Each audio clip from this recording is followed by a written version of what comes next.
this is interesting. From the Iowa Caucus, I don't know if you noticed this, but Nikki Haley won one county in Iowa, one county by one vote. Look at this map. So you can see the Iowa Caucus results there. See that one little blue square there, and appropriately blue. Why is it appropriately blue? Nikki Haley won by one vote. She got 1,271 votes. Trump got 1,270 votes.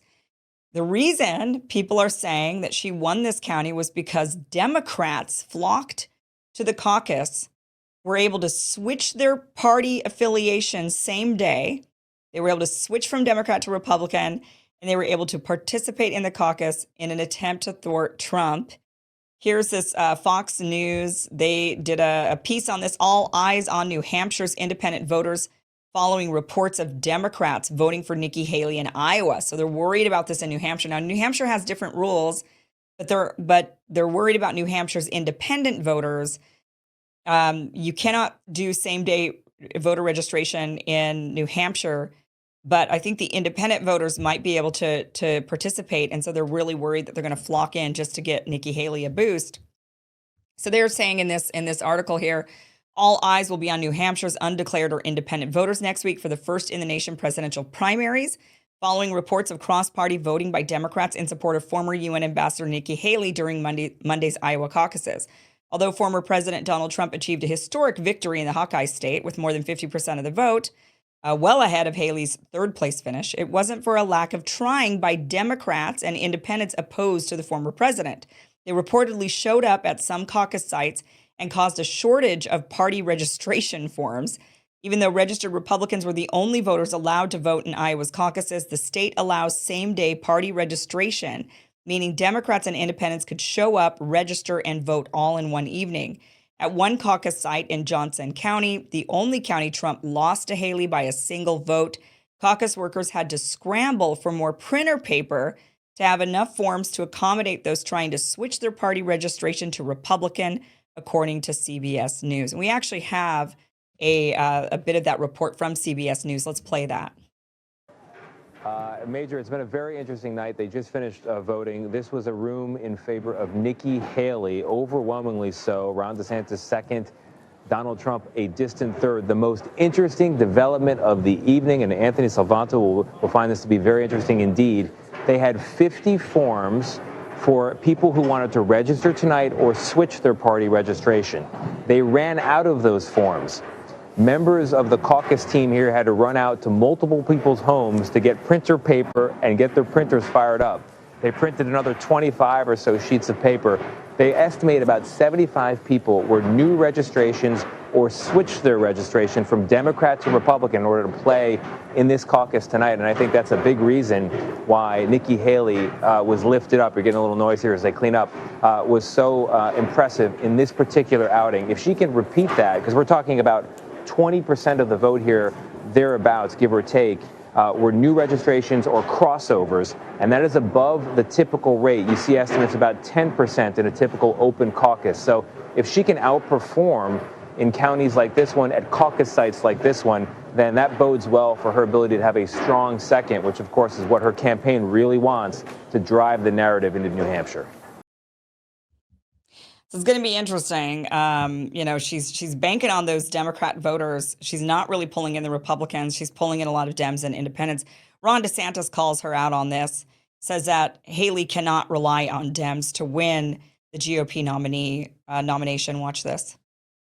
Spoke to our Dana Bash here on CNN in New Hampshire today and said this about you. This is what Governor Haley said. He is not my concern. I'm going after Trump.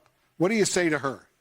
So she said, and her campaign said, that there's only 2 tickets out of Iowa, that the top 2 out of Iowa would be viable, and that she would finish at least second, and then that would be the race. Well, guess what happened? Even though she spent 100% of her money attacking me and not 1 red cent attacking Donald Trump, and I faced almost $50 million in total, I got in second, and she did not. And that's just the reality. And here's the thing.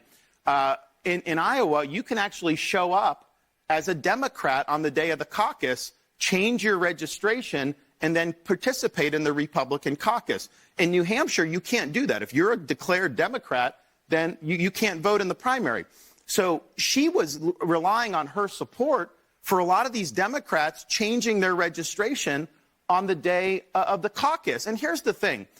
In Florida, I want a lot more Democrats than previous governors have been able to do. I think it's great in a general election to build the big tent, but to win a Republican primary, you can't rely on Democrats coming in and changing their registration. You got to be able to win core Republicans. You got to be able to win conservatives. And she cannot do that.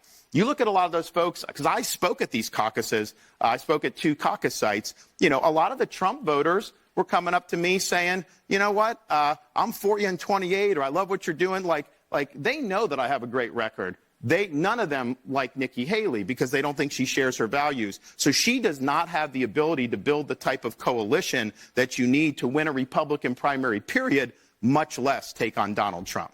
Governor, I want to go to Christina McCain. Okay, so it's true that the Republican voters are not the ones who are flocking to vote for Nikki Haley, it turns out. And it makes a lot of sense because I think a lot of us have said, well, who are these Nikki Haley supporters? I don't think I've ever met one. And it's because she doesn't have any real true supporters. Republicans aren't really supporting her. They're not gung-ho for Nikki Haley. And even Democrats aren't really either. They're just voting against Trump. They're just trying to unseat Trump from being the nominee. And I mean, they could have gone for DeSantis, but they kind of view DeSantis as like Trump light. So they didn't want to do that. And they think Nikki Haley, the warmonger, the ultimate warmonger, is somehow better. The one who wants to bomb everybody. There was a Babylon Bee article, which is like the parody news organization that said Nikki Haley is going to bomb Iowa now. She calls for bombing Iowa after her 3rd place results. That sounds about right. I wouldn't be surprised with the way Nikki Haley talks. But one thing, though, that I agree with Ron DeSantis that Nikki Haley's not really getting Republican voters, and so it would be sort of disingenuous for her to be the GOP nominee. There is something to be said about a candidate. Not that I'm advocating for Nikki Haley. I'm never Nikki. I do not like this person. But there is something to be said for a candidate that does get more bipartisan support. And one of the problems that we have with these primaries is that, and with this election, if it's just the rabid Democrats are able to select their person, rabid GOP able to select theirs, is that the vast majority of the country are independents and kind of in the middle. And our voices are not being heard at all. We're just getting these like really radical candidates on both sides of the aisle. And we're not getting somebody in the middle that actually is more representative of how people think and how people feel. And so there is something to be said about a candidate that can cross through and cut through that divide and gain voters on both sides. I don't think, though, Democrats are looking at Nikki Haley thinking they really like her. I don't think she's that candidate genuinely. Somebody like RFK Jr. is more of that candidate that genuinely attracts voters from both sides of the aisle. I think Nikki Haley is just getting that never Trump, rabid Trump derangement syndrome vote. That's very different than what I'm explaining, but the principle holds. And that is, it wouldn't be a bad idea to be able to get voters from both sides of the aisle. That is something that if the Democratic Party would have actually rallied around RFK Jr. rather than alienating him, they would have had a candidate that if they supported him as a Democrat and said, we're all in on RFK Jr., he's the new guy, he's younger than Biden, we're replacing Biden with him, we're all in. A lot of Democrats just vote for who they're told to vote for. They say, I guess that's the Democrat nominee, so that's who we're voting for.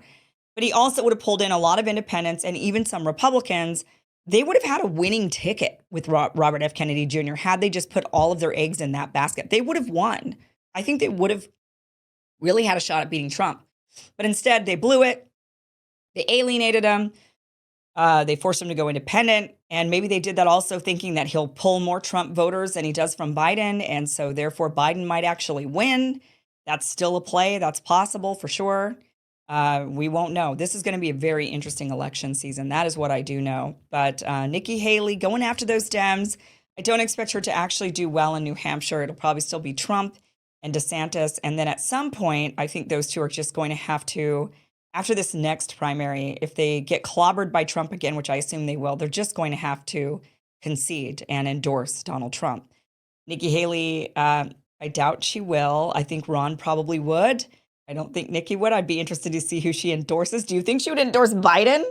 I wouldn't put it past her. I wouldn't put it past her. That would be something.